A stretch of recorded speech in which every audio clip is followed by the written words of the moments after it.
Саламатсыздарбы, парламентаризм сабактары көрсөтүүбүздүн кезектеги чыгарылышы менен студияда мен Ибраим Нуракун уулу. Бүгүн биз 11 декабрдагы референдум жана жергиликтүү шайлоолордо кетирилген кемчиликтер тууралуу сөз кылмакчыбыз. Студиябыздын коноктору депутаттар Азамат Арапбаев, Акылбек Жапаров жана Айнуру Алтыбаева. Кош келдиңиздер.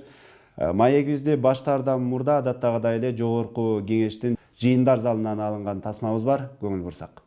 Биздин мамлекеттик каттоо кызматынын шалакылыгы менен биздин 1000 деген жарандар ошо жарандык укугунан ажыралып шайлоо участкасына кире албай калды. Ошол тизмелер башаламан болуп, ушуну палатадан суранып кетет элем, ушул маселени кароого. Сиздин талабыңыз боюнча кече күнү жогорку кеңеш парламент дээрлик бир нече саат бою Борбордук шайлоо комиссиясынын төрайымын жана мамлекеттик каттоо кызматынын жетекчисин дээрлик суракка алды. Кандай тыянак чыкты? Бизде бүткүл элдик референдум болуп өттү. Элибиз өз жолун тандады. Мына конституция дээрлик өзгөрдү. Ошол күндөн баштап көптөгөн өзгөрүштөр күтүп атат биздин мамлекетибизди жакшы жагынан. Эл өзүнүн мындай көрсөттү, өзүнүн каалоо, өзүнүн жолун тандап алды. Бирок ошол эле кезде ошол мамлекеттик каттоо кызматынын кетирген кемчиликтери менен биздин мына мен кече айткандай 1000 деген шайлоочуларыбыз кире албай калды шайлоо участкасына, өзүнүн жарандык милдетин аткара албай калды. Эмнеге? Мына мамлекеттик каттоо кызматынын баягы аппараттары иштебей калды. Бир себептен кире албай калды көп адам. Экинчиси мына тизмелер башаламандык менен түзүлүп калганы да белгилүү болуп калды. Мен ошол күнү Ош шаарында болчумун. Абдан көп адам ошол өзүнүн шайлоо участкасына кире албай, оюн билдире албай калды. Бул мына кече мамлекеттик каттоо кызматынын жетекчиси Тайырбек Сарпашев өз мойнуна алды. Бирок бизде болгон маалымат менен анын берген маалыматы бир аз мындай дал келбей атат. Ал киши айтып атат, болгону 8000 жаран өзүнүн ошо милдетин аткара албай калды, жарандык милдетин. Мен ойлойм, бул сан бир аз көбүрөөк. Бирок ошо Тайырбек Сарпашев айтпадыбы? 1 миллион 200 миңден ашуун шайлоочу катышты шайлоого, референдумга. Ошонун ичинен 8000 бул эч нерсе деле эмес. Биз эң негизгиси таза шайлоо өткөрдүк деген бербедиби? Туура. Биз мына Орто Азия мамлекеттеринин арасынан коңшу мамлекеттерге бир үлгү болдук. Кала берсе мына бүт дүйнөгө ошол үлгү болуп атабыз бул жактан. Анан 8000 деген айтыш оңой, биз ар бир жаран үчүн күрөшүбүз керек. Ар бир шайлоочунун укугун биз коргошубуз керек да. Бул 8000 адам, бул абдан чоң сан. Маегибизди улантабыз, кезек кайрадан жыйындар залында. Что если бы мы впервые проводили выборы по биометрике с использованием оборудования и было столько проблем и нарушений, то это можно отчасти понять, потому что это впервые тестируется система. Но мы уже провели парламентские выборы, и на местных выборах не раз тестировалось. И сейчас опять вот при организации работы очень много различных недочетов и нарушений. Тайырбек Дүйшекевич, мына актылары. Ар бирөө мына бул сиздин күнөөңүз. Ар бирөө пенсионерлер кире албай калган. 2 сааттан турду ошол жерде. То есть на сайте у вас информация не появлялась. Потом вдруг появляется информация, да? И сразу резкий скачок, и информация эта появляется в 6 часов. Тогда, когда участки практически были уже пустые к вечеру. Ошо операторларды жакшылап окутуш керек болчу да. Жакшылап окутуп, жакшынакай шайлоого даярдаш керек болчу. Булар силердин күнөөңөр деп ойлойм. Техникалык система 100% жаңыланды, аңа биз ынанабыз. Тилекке каршы адамдык фактор жаңыланбай атат.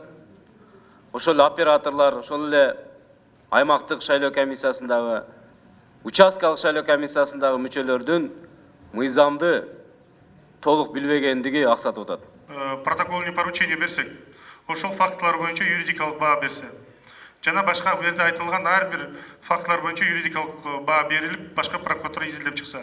Сиздердин кесиптештер күнөөлүү деген сөздү көп колдонду. Ошону менен бирге көптөгөн сындар да айтылды. Анын ичинде жанагы катталбай калган шайлоочулар, катышпай калган шайлоочулар, бармак издери таанылбай калган шайлоочулар тууралуу сөз болду. Бирок эң курч маселе бул жанагы башкы прокуратурага иликтөөгө берели, протоколдук тапшырма берели деген дагы сунуш болду. Эмне деп ойлойсуздар? Бул аша чагып кеткендик эмеспи? Биз ушул мамлекеттик каттоо кызматына ыраазычылык билдиришибиз керекпи же чынында эле ишин иликтешибиз керекпи? Эми ар бир той болобу, аш болобу кыргыздын салтында жыйынтыктоо деп коет. Кичине көчөгүнө жыйынтыктоо болду окшойт, бирок муну чоңураак деңгээлде Совет оборонада болобу карап чыгып, бул чын эле биринчи жолу шайлоо болгон жок, экинчи жолу болгондон кийин системалык түрдө кайсы жерден мыйзамда, кайсы жерде кемчиликтер болсо мыйзамды парламенттегилер биз оңдошубуз керек. Техникалык жактан мүчөлүштүктөр кете турган болсо андай техникалык кызматкерлер. Ал эми өзүнүн ошо биздин жарандарга списокко жооп бере тургандар так ошонун баарын мойнуна алыш керек да. Убагында жергиликтүү бийлик эле. Биз жергиликтүү бийликтен анан борбордук шайлоо комиссиясына алып бергенбиз. Анан борбордук шайлоо комиссиясынан азыр кайра ГРСке алып берип койдук. Бирок бир гана нерсени айтып коюшум керек. 8000 киши эмес, 8 киши болсо дагы биз кечирим сурашыбыз керек да. Атайын ошо Кыргызстанда туруп, Кыргызстандын жараны өзүнүн оюн эркин айта албаганы бул биз үчүн аябай чоң катуу сокку болуш керек, жана бизге сабак болуш керек деп ойлоном да. Ал эми референдумдун жыйынтыгында өзүңүздөр деле көрдүңүздөр, мына тилекке каршы баягы 40%-тын тегерегинде эле жарандар келип катышты, калгандары катышпай атат. Жылдан жылга биз капитализм куруп атканыбыз билинип баратат. Мурун жалаң саясат аркылуу турмушта тагдыр чечилет экен десек, азыр элдин баары экономикага көбүрөөк көңүл буруп, саясат эмес, күн сайын жумуш иш кылыш керек экен деген белгилердин бири деп мен эсептейм. Бул бир жагы. Экинчи жагы, келгендердин бир 180 миңи биз конституцияга өзгөртүүгө каршыбыз деди. 60 миңи жокко чыгарылды, туура эмес солтурулган деп. Бирок дээрлик көпчүлүгү 79% биз конституцияга макулбуз дегенден кийин биз жаңы конституция менен иштей баштадык да. Бул конституциянын эң эле орчундуу нерсеси мындан ары эң чоң президент эмес, парламент эмес, өкмөт эмес, бул Кыргызстандын жараны дегенди элдер тастыктап бекитип берди. Ошондуктан мына биздин чиновниктер президенттен баштап ушу ГРСтин төрагасы, парламентте турган биз айыл өкмөтүнө чейин 40 миллиард сомго чейин зарплата алабыз. Болгону бир 5,6% чиновник барбыз, бюрократтар, мугалимдер, врачтар, анан ошону башкарабыз дегендер. Калган 94% эл салык чогултуп берет. Биз ошонун 40 миллиард сомун зарплата кылып жеп аткандан кийин аларга биз татыктуу болушубуз керек. Аларга шарттын баарын түзүп беришибиз керек. Жанагы дагы бир жолу айтып кетейин, эми астыбызда чоң шайлоолордун бири турат. Президенттик шайлоого чейин биз болгон анализдеп, кетирилген кемчиликтердин баарын жокко чыгарылып, анан эми Мирлан Исабекович айтып атат, эгерде техникада күнөө жок болсо, мыйзамда күнөө жок болсо, кишилерде күнөө болсун да, кишилерди иштебегендерди, начар иштегендердин баарын бошотуп, анын ордуна жаш, таланттуу, жоопкерчиликтүү жетекчилерди алып келишибиз керек. Жана добуш берүү укугунан пайдалана албай калган атуулдар үчүн кечирим сураш керек деп эдиңиз бирок. Мен ошондой кечирим дагы сурадым заседанияда. Бирок эмне үчүн депутаттар ошо бир нече саат мамлекеттик органдардын жетекчилеринин отчетун угушту, бирок кечирим сурата албай койду? Эми бул ал парламенттин функциясына кирбейт. Парламент саясий гана баа бере алат. Ал эми өкмөттүн деңгээлинде, ана мен айттым, эгерде президент туура таба турган болсо, президенттин отурумунун астында бир эмес экинчи шайлоо болду да. Азыр ушу кетирилген кемчиликтердин баарын жоюу боюнча, ошонун ичинде жакшы иштегендерге орден медаль берип, жаман иштегендерди жумуштан алуу боюнча дагы бир жыйын болот го деген мен ой пикирим бар да. Ошол жерден аларга конкреттүү түрдө баа бериш керек. 8000 деген киши бул өтө көп сан. 8000 тагдыр. Бул 8000дин жараны да. Бул Америкада, Россияда жүргөн кишилер эмес, бул Кыргызстандын жараны. Бийлик кимде? Элде деп атабыз. Анан ошо эл бийликтин ээси келип, өзүнүн оюн айтайын десе, анан бир бюрократтар же биз өзүбүз жакшы иштебегендиктен аны киргизбей атсак, бизде кишилерди айдаш керек. Андан башка эмне кылмак калат? Кийинки суроонун алдында парламенттик угуудан алынган айрым көрүнүштөргө дагы кайрылсак. Ана 1 саатта, 2 саатта машина сынып туруп калды. Кандай кылабыз? 1-2 саат болгон жок, биз эң эле дилетили 1-2 саат. Актылар бар берейин сизге. 1 саат, 1,5 сааттар бар. Максимум биз жетип аткан 20 мүнөт 30 мүнөттө жетип жардам берип аткан учурлар болду. Жергиликтүү кеңештин депутаттарын шайлоо жөнүндөгү мыйзамдын 49 беренесин бузуп каттоодон өткөнлүгү боюнча маалыматыңыз бар. Ал боюнча соттун чечими дагы чыккан. Ал боюнча маалыматты дагы кеңири бергенбиз. Азыр кайталоого мен кажети жок деп ойлойм. Впервые за всю историю Кыргызстана, вот эми 1 жыл болду, биометриканы киргизип технический да сбой есть, надо признавать. Любая техника обкатывается, любые вещи в новинку эмиле киргизип атабыз. Ошол демократический процесстин бир чоң нерсеси. Ошол жетишкендикти да мойнума албай бияктан отуруп биринчи сындап атабыз. Айрыкча Тайырбек Сарпашевдин депутаттардын суроолоруна чечкиндүү так жооп бергенин көрдүк. Ошондой эле мына мамлекеттик кызматкердин эл өкүлдөрүнүн алдында сүйлөө манерасы тууралуу дагы маселелер козголуп кетти. Ушул өңүттөн алганда айрым депутаттардын, мисалы ошо сиздердин коллегалардын борбордук шайлоо комиссиясы же болсо мамлекеттик каттоо кызматынын жетекчилерин коргоп, жактап сүйлөөсүнө муктаждык бар беле? Мен биринчи иретте бул референдум өткөн референдумда уруксат берсеңиздер, бир эки сөз айтайын. Биз ушул 40% келеби, ушул 8.000 жараныбыз баягы дош бере албады деген цифралар кечээ айтылды. Мен биринчи иретте ушул бардыгы маалыматтар, бардыгы ушул данныйлар так болгондой болду. Анткени мына туура мурунку бийликте биздин өткөн референдумдар 80-90% менен өтчү.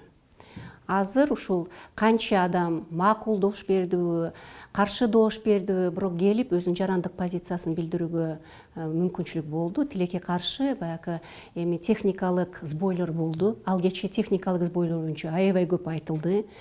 Андан ичинде ушул баягы укуктук баа берилсин, юридикалык баа берилсин деген дагы туура деп эсептейм. Анткени биз баягы работа над ошибками сөзсүз болуш керек. Ар бир ушундай шайлоодон кийин, референдумдан кийин чындыгында биз биринчи жолу баягы парламенттик шайлоодо биз биринчи жолу биометрикалык ыкмаларды колдондук.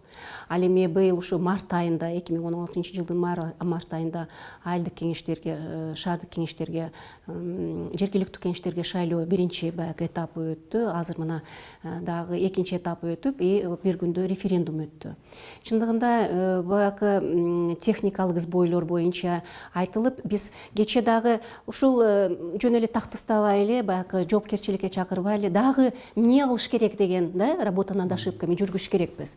Ал эми ушул азыр ГРСтин өкүлдөрү айтып атышат, биз кошумча баягы эми баарыбыз билгенбиз башынан баягы карыялардын колу жакшы чыкпайт. Анткени баягы жумушта да айылда иштеп ошо баягы отпечаткасы жакшы, манжалары жакшы чыкпайт деген. Эми ошого дагы эмне кылыш керек деген алдын алуу баягы биз дагы кошумча техникалык ыкмаларды колдонуш керекпиз. Мына кечээ ГРСтин өкүлү айтып атат, Сарпашев мырза, кошумча ушундайларга биз баягы для идентификации в целом, не только баягы манжасын, бирок баягы в целом проектирование болот, баягы видеокамералар карайт, болот. Мен ойлойм, ушул дагы биз ГРС жагынан, өкмөт жагынан кемчиликтерди эске алып, дагы кошумча керек болсо техникалык эмелерди алыш керек. Бирок ошол эле учурда мисалы мына Кыргызстанда болуп көрбөгөндөй өтө таза бурдагыдай карусель системаларын жоготту деп эле айтып атабыз. Бирок мурдагы шайлоолорго ошол салыштырып өзүбүзгө мактоого муктаждык барбы, же болбосо бир аз алдыга жылышыбыз керекпи? Биз баягы мен дайыма айтам, биз самобичевание деп коет, баягы өзүбүздү чамандап. Жакшыны жакшы деп айтып, акты айтып, кемчиликтерди жоош керекпиз. Ошон үчүн мына көптөгөн ушул референдумга шайлоого бизден баягы МПАдан наблюдательдер келген. Алар дагы ушул биометрикалардын баягы ыкмаларын, жаңы техника ыкмаларын жакшы деп баалап, алар да өзүгө киргизгени аракет кылышат. Туура айтып атасыз, биз ошол эмени өзүбүздү мактабай, бирок ошо баягы мен айтып кеттим, работа над ошибками жүргүш керекпиз. Биз дагы ошол өкмөттөн дагы бул процедураларды так без бой иштегени аракет кылыш керек. Кечөөнү көпчүлүк учурда бул техникалык маселелерге, майда чүйдө баягы кайсыл үйдө канча адам катталыптыр, анан кийин жанагы резина үйлөр тууралуу маселелер көп айтылды. Бирок ошол эле учурда шайлоо процессиндеги системдик өзгөрүү тууралуу айтылбай калды да.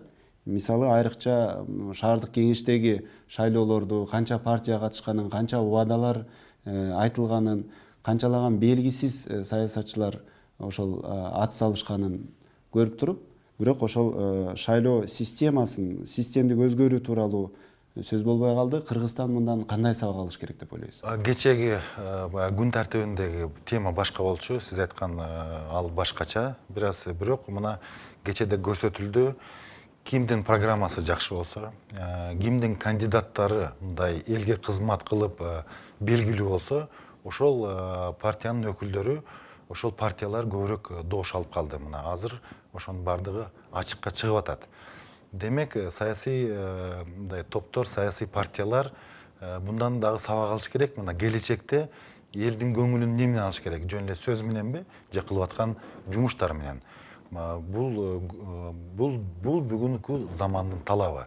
Кайсы бир саясий топ, саясий партия ушу келечектүү болом десе, элге кызмат кылам десе, бул программалардын бардыгы жөн эле сөздө эмес, бунун бардыгы ишке ашыш керек да. Акылбек мырза, сиз эмне деп ойлойсуз? Ошол эле мына элдин көптөгөн убадаларга баш айланып калганы, белгисиз адамдардын баягы шаардык кеңештерге келип калганы, балким келечекте жогорку кеңешке дагы ошондой эле система менен келип калышы ыктымал. Ушунун бардыгы шайлоо процессинин кемчилдигиби? Буну дагы ошол жалпы мүчүлүштүк катары карашыбыз керекпи, же бул башка темабы? Муну ар тарабынан карашыбыз керек да. Мына биз бүгүн ушу техникалык жактан өкмөт аркылуу, борбордук шайлоо комиссиясы аркылуу парламентте мыйзамда кандай кемчиликтер бар деп карап атабыз. Бирок коом дагы өсүш керек да. Ошо коом өзү бүгүнкү күнү оорулуу болуп турат. Коом өзү алдамчы болуп турат. Айрымдары 5-10 партиядан тең акча алат. Алардын тамак ашынын баарын жейт, анан шайлоого келбей коет.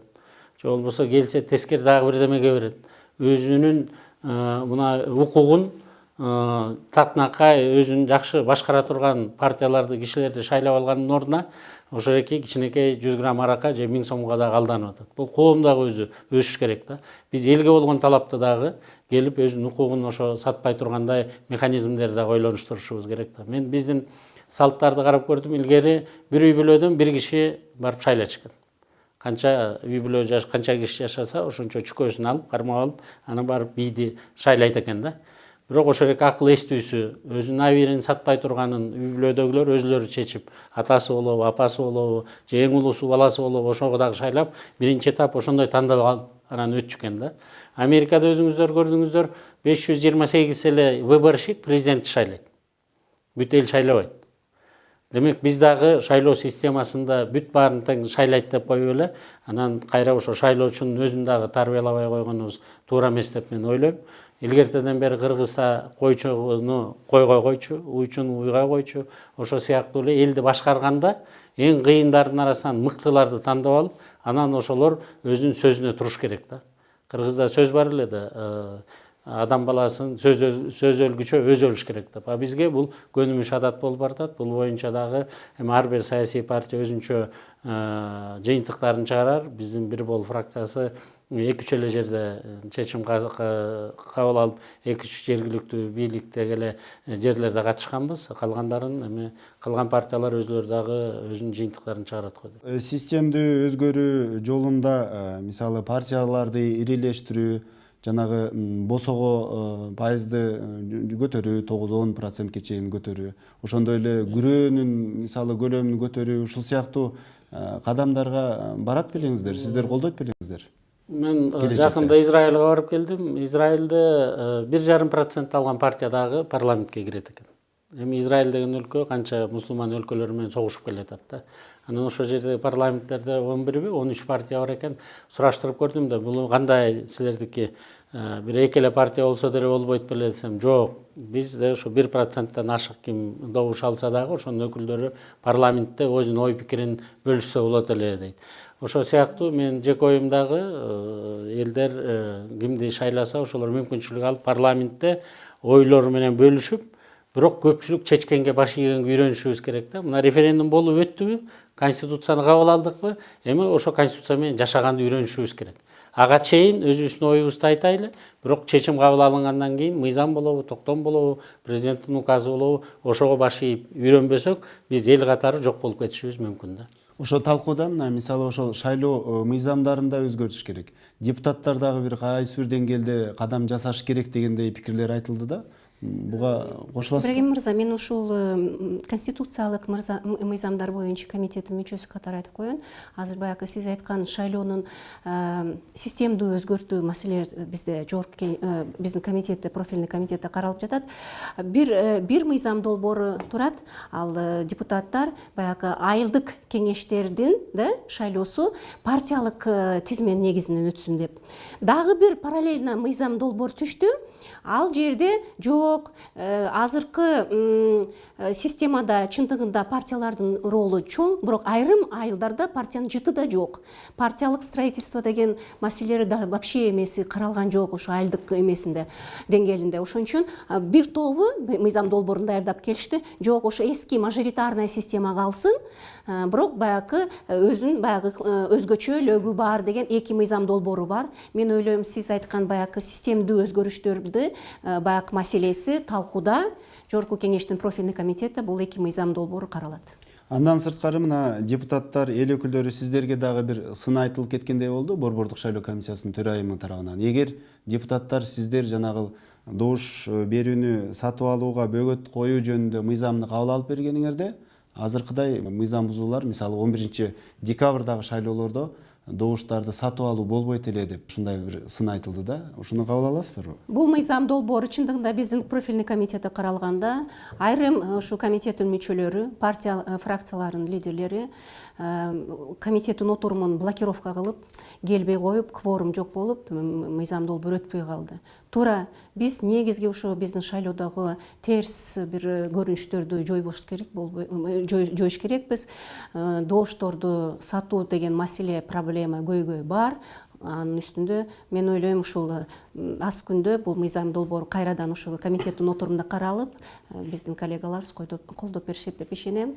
Бирок комитет ушундай бир туура эмес блокировка болду. Социал-демократтар ошол эле жана сатып алууларды токтотуу боюнча, бөгөт коюу боюнча мыйзамдык аракеттер жасап атат. Шайлоо өнөктүк учурунда дагы мисалы социал-демократтардын өкүлдөрү ушул добушуңарды сатпагыла деген ураа менен чыкты окшойт. Бирок ошол эле учурда элдин жашоо, турмушун өзгөртпөй туруп, жакшыртпай туруп, ошол шайлоолорду жана жазалоо жолу менен, тиги жоопкерчиликке тартуу жолу менен токтотууга мүмкүнбү? Бул мындай эволюционный прогресс болуш керек. Мына Акылбек Сөмбекович да айтып кетти, биздин биринчиден коом өсүш керек. Коом өсүү менен биздин турмуш деңгээлибиз дагы мындай азыр өкмөттүн, парламенттин аракети менен өсүш керек. Ошондо мына бул жерде айтылып аткандай 1000 сомго же бир канча каражатка же кичине аракка эл өзүнүн добушун алмаштырбайт. Ошонун бардыгын биз биргеликте тең алып кетишибиз керек да. Ошондо гана бул мыйзамдын, мындай мыйзамдардын да кереги жок болуп калат. 25 жыл бул көз ирмем эле жыл. 25 жылдын ичинде, ошонун ичинде мына шайлоо системасында акыркы 5 жылдын ичинде инновациялык аябай чоң катуу секирик болду деп мен эсептейм. Мунун жакшы жактарын баарын шайлоого эле эмес, бүт бюрократиялык биздин системада, өлкөнү башкарууда, пособие, пенсия берүүдө, же болбосо больницага барууда дагы ошонун баарын колдонуп, биз башкаруу системасындагы мындай элге ылайыкташтырып алсак болот эле. Бирок ал эми сиздин айтып аткан сөзүңүздүн төркүнүн түшүнүп эле турам. Коом өзү оңолмоюнча, койду койчоого кайтартмайынча, топосту топозчуга кайтартмайынча, өзү алдана бере турган болсо, анда такай ушундай парламент, ушундай өкмөт келе берет да. Коом дагы өзүнүн пейилин оңош керек, тазалаш керек, эртеңки күнүн өзүнүн балдарын келечегинде ойлонуш керек. Голосту сатуу же болбосо бир бюллетенди ыргытуу деген эмне деген түшүнүк жок экен деп биздин неберелерибиз таң калыш керек деген максатты өзүбүзгө коюшубуз керек. Ушуну менен бүгүнкү көрсөтүүбүз соңуна чыкты. Биз бүгүн референдум жана жергиликтүү шайлоолордон алган тажрыйба жана мүчүлүштүктөр тууралуу сөз кылдык. Талкууга депутаттар Азамат Арапбаев, Акылбек Жапаров жана Айнуру Алтыбаева катышты. Чоң рахмат. Кемчиликтерди жоюу үчүн адегенде ал тууралуу ачык айтыш керек. Саламатта калыңыздар.